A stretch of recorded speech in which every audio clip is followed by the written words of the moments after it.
বিসমিল্লাহির রহমানির রহিম।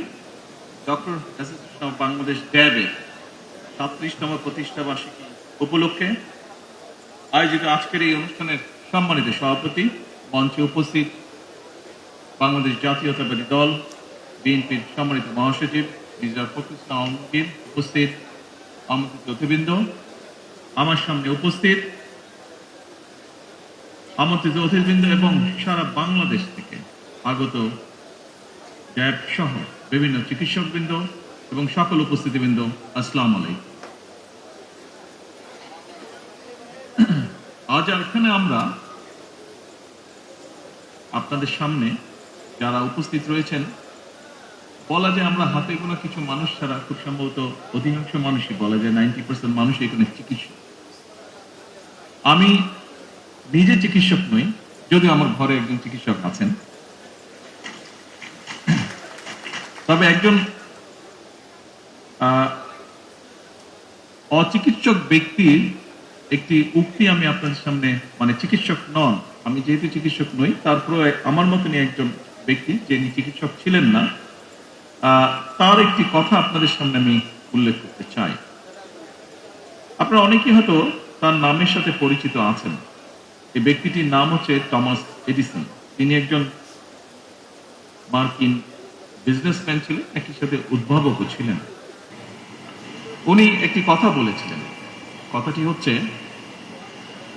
ভবিষ্যৎ চিকিৎসক কোনো ওষুধ দেবে না, বরং তিনি রোগীদের মানবদেহের যত্ন এবং খাদ্যাভ্যাস এবং রোগের কারণ ও প্রতিরোধের বিষয় আগ্রহী করে তুলবেন। উপস্থিতবৃন্দ, টমাস এডিসনের এই চিন্তার সঙ্গে বর্তমান সরকারের স্বাস্থ্যসেবার নীতির একটি মিল হয়তো আপনারা খুঁজে পাবেন। চিকিৎসা সেবার ক্ষেত্রে বর্তমান সরকারের নীতি হচ্ছে prevention is better then cure.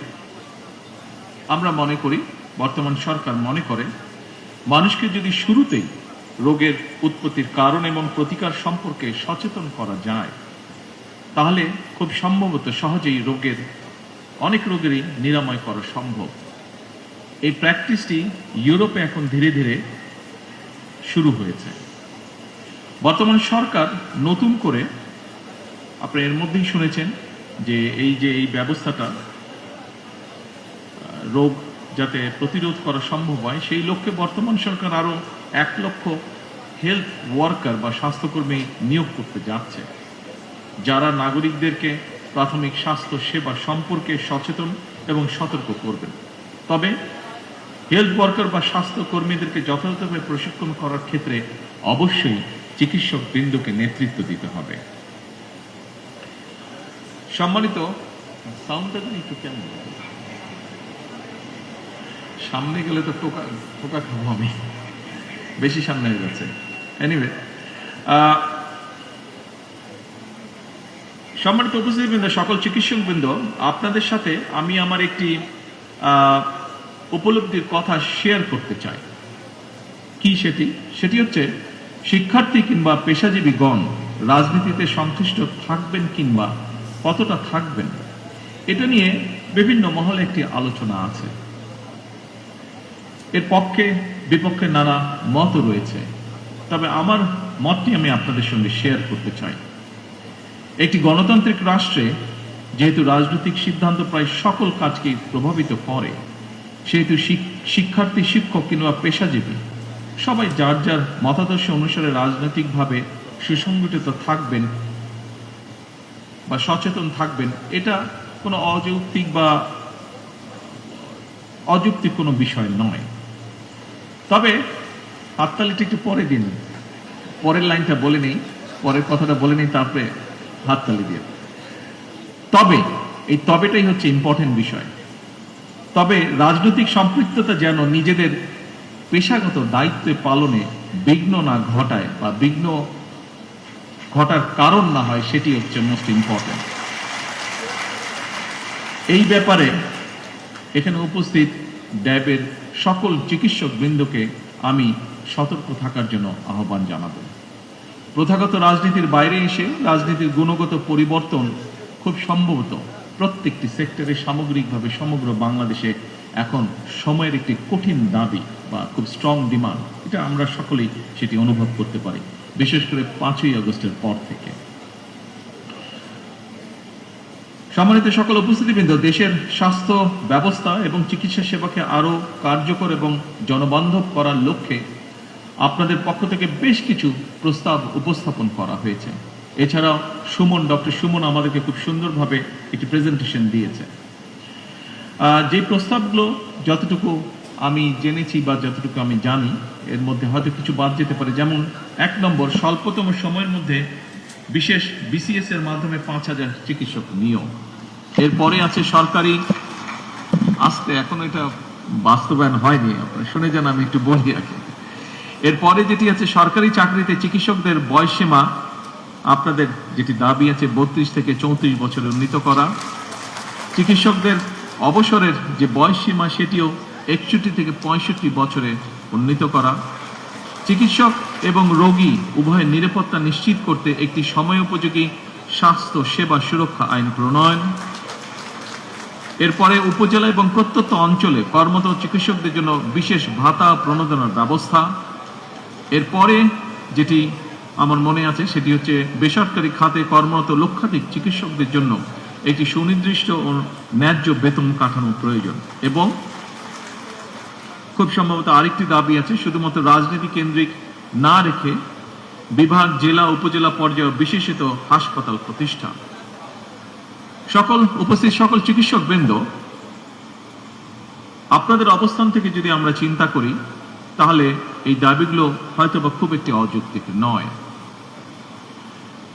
তবে এই ব্যাপারটিও কিন্তু আমাদের সকলের একটু বিবেচনার মধ্যে থাকা উচিত। সেটি হচ্ছে বর্তমান সরকার যখন দায়িত্বভার গ্রহণ করেছে, আমরা একটি ভঙ্গুর রাষ্ট্র পেয়েছি বলা যায়। আমরা পেয়েছি একটি দুর্বল অর্থনীতি, বিভাজিত প্রশাসন, ভঙ্গুর শিক্ষা বা ভঙ্গুর স্বাস্থ্য ব্যবস্থা। সেই অবস্থা থেকেই সরকার চেষ্টা করছে সমগ্র দেশকে সফলভাবে ঘুরে যাতে দাঁড় করাতে পারে। সকল উপস্থিতিবৃন্দ, চিকিৎসক ভাই ও বোনেরা, এমন পরিস্থিতিতেও রাষ্ট্র, রাজনীতি, শাসন, প্রশাসনে ফ্যাসিবাদের সুবিধাভোগীরা কিন্তু বসে নেই। সাম্প্রতিক সময় আপনারা নিশ্চয়ই খেয়াল করেছেন, একটি চক্র খুব সুকৌশলে জ্বালানি কিংবা বিদ্যুৎ সেক্টরকে অস্থিতিশীল করার জন্য বেশ সক্রিয় তারা বিভিন্নভাবে বিভিন্ন বিভ্রান্তিকর বক্তব্য উপস্থাপন করছে। সরকার কিন্তু একবারও অস্বীকার করেনি যে বাংলাদেশের বহু মানুষ এই মুহূর্তে বিদ্যুৎ ও গ্যাস সংক্রান্ত বিষয় অনেক কষ্ট ভোগ করছে, আমরা জানি এটি। তবে আমি মাত্র উল্লেখ করেছি, আমরা সামগ্রিকভাবে একটি ভঙ্গুর অবস্থা বা ব্যবস্থা আমরা উত্তরাধিকার সূত্রে পেয়েছি। গ্যাস বা জ্বালানি বা পেট্রোল, সামগ্রিকভাবে জ্বালানি খাতে যেই অপরিকল্পিতভাবে প্ল্যান প্রোগ্রামগুলো গ্রহণ করা হয়েছিল, অথবা বিগত দিনগুলোতে কোন নির্দিষ্ট মহলকে সুবিধা পাইয়ে দেওয়ার জন্য যে সকল নীতি গ্রহণ করা হয়েছিল, তার খেসারত সমগ্র দেশের মানুষ এবং বর্তমান সরকারকে বহন করতে হচ্ছে। সেজন্যই আমরা এর মধ্যে কাজ শুরু করেছি। আমরা কাজ করেছি যে এই যে অপরিকল্পিত প্ল্যান যেগুলো ছিল, যা আমাদের জ্বালানি খাতকে একটি বিপদের মুখে ফেলে দিয়েছে, কিভাবে সেটিকে সঠিক করে নিয়ে আসতে পারি, আমরা কিভাবে এমন একটি পরিকল্পনা আমরা উপস্থাপন করতে পারি যা বাস্তবায়নের মাধ্যমে এই পেট্রোল বলুন, গ্যাস বলুন বা সামগ্রিকভাবে জ্বালানি খাত বলুন, এর থেকে দেশ এবং দেশের মানুষকে ধীরে ধীরে আমরা সংকট থেকে ধীরে ধীরে আমরা বের করে নিয়ে আসতে পারি। সম্মানিত উপস্থিতিবৃন্দ, সরকার শিক্ষা, স্বাস্থ্য, জ্বালানি সহ প্রতিটি সেক্টরকে স্বয়ংসম্পূর্ণ এবং স্বনির্ভর করতে বাস্তবমুখী পরিকল্পনা গ্রহণ এবং তা বাস্তবায়নের কাজ এরই ভিতরে শুরু করেছে। বাংলাদেশের স্বাস্থ্য এবং চিকিৎসা ব্যবস্থাকে আধুনিক করতে এবং স্বয়ংসম্পূর্ণ করতে সরকার ইতিমধ্যেই প্রথমবারের মতন স্বাস্থ্য খাতে দ্বিতীয় সর্বোচ্চ বাজেটকেও বরাদ্দ করেছে। তবে অবশ্যই এখানে শুধু সরকার না, সরকারের পাশাপাশি সরকারের সাথে সমগ্র বাংলাদেশে আপনারা যা চিকিৎসক আছেন সেটি উপজেলা পর্যায়ে হোক, জেলা পর্যায়ে হোক, ঢাকা বা বিভাগ যে কোনো পর্যায়ে হোক না কেন, সকল চিকিৎসককে, সরকারি বেসরকারি সকল চিকিৎসকবৃন্দ আপনাদেরকেও এগিয়ে আসতে হবে। আপনাদের সহযোগিতা, সমর্থন, সাহায্য ছাড়া অবশ্যই সরকারের পক্ষে এগুলোকে বাস্তবায়ন করা সম্ভব হবে না। আমাদের সকলের মিলিত প্রচেষ্টার মাধ্যমেই যে জিডিপির যে 5% আমরা নিয়ে যেতে চাচ্ছি স্বাস্থ্য খাতে, এটিকে যদি সঠিকভাবে প্রয়োগ করতে হয়, এর মাধ্যমে যদি দেশ এবং মানুষকে বেনিফিট দিতে হয়, তাহলে অবশ্যই আমাদের সকলকে একসাথে কাজ করতে হবে। এর বাইরেও যত দ্রুত সম্ভব হেলথ কার্ড চালু করার কাজ আমরা চেষ্টা করছি বাস্তবায়ন করতে। এর বাইরে প্রতিটি উপজেলা স্বাস্থ্য কমপ্লেক্সকে 101 শয্যা বিশিষ্ট হাসপাতালে উন্নীত করার সিদ্ধান্ত এরই ভিতরে নেওয়া আছে, যা আপনারা সকলেই অবগত আছেন। তবে যেটি আমি দৃঢ়ভাবে ব্যক্তিগতভাবে বিশ্বাস করি, চিকিৎসকগণ যদি সেবার মানসিকতা নিয়ে নিজেদেরকে নিবেদিত না রাখেন, তাহলে এই অবকাঠামোগত উন্নয়ন দিয়ে কিন্তু আমাদের সফলতা আসবে না।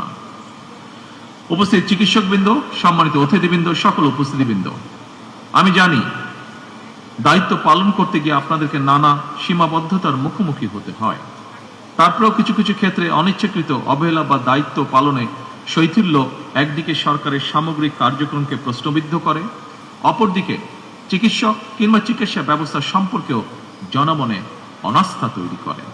এক্ষেত্রে দেশের মানুষ চিকিৎসকদের কাছ থেকে আরো দায়িত্বশীল এবং মানবিক ভূমিকা প্রত্যাশা করে। আসুন প্রিয় চিকিৎসক বৃন্দ, সম্মানিত সকল উপস্থিতিবৃন্দ, আসুন আমরা সকলে মিলে এমন একটি চিকিৎসা বান্ধব বাংলাদেশ গড়ে তুলি, যেখানে দেশের প্রতিটি মানুষ মানসম্মত স্বাস্থ্য সেবা পাবে এবং উন্নত চিকিৎসার জন্য বিদেশমুখী হবে না আর, ইনশাআল্লাহ। এই প্রত্যাশা করে এবং ড্যাবের সাফল্য কামনা করে আমার বক্তব্য শেষ করছি। আল্লাহ হাফেজ।